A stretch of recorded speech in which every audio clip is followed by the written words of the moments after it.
अस्सलाम वालेकुम सामीन, welcome to my channel voice of Mona. हमारी आज की स्टोरी का नाम है जाहिल।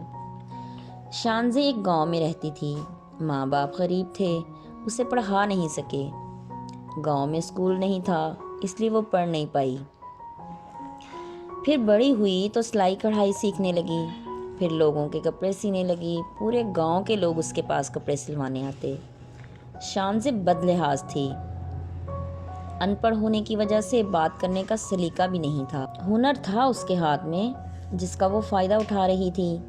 अच्छे खासे पैसे कमा लेती थी। गांव में उसके लिए रिश्ते भी आने लगे, लेकिन वो किसी और ही चक्कर में थी। फिर किसी ने बोल ही दिया कि ख्वाब तेरे ऊंचे हैं, पढ़ी लिखी तू है नहीं। अब शानज़े को ये बात खा गई। उसने अपने लिए घर में उस्तानी लगा ली, उसको फीस देने लगी। वो शानज़े को पढ़ाने आती, पर वो शानज़े की ज़ुबान से बड़ी परेशान थी।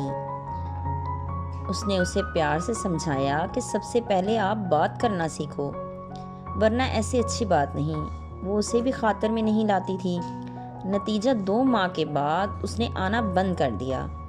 शानज़े परेशान हो गई, फिर उसके घर गई खुद। उसने कहा, तुम बदलिहाज हो, तुम्हें बात करने का सलीका नहीं है, इसलिए मैं नहीं आ सकती तुम्हें पढ़ाने। शानज़े ने कहा, आगे से जैसे आप कहोगी मैं वैसे ही करूँगी। वो बड़ी मुश्किल से मानी। फिर वो आने लगी। अब वो शानज़े को बात करने के आदाब भी सिखा रही थी, साथ पढ़ा भी रही थी। शानज़े सब कुछ सीख रही थी।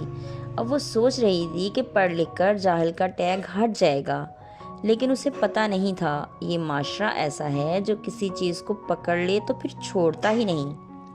अब शानज़े लिखने पढ़ने लगी थी। फिर 2 साल तक वो टीचर उसे पढ़ाने आती रही। फिर शानज़े के लिए रिश्ते आए तो एक रिश्ता सिलेक्ट हो गया और उसकी शादी हो गई।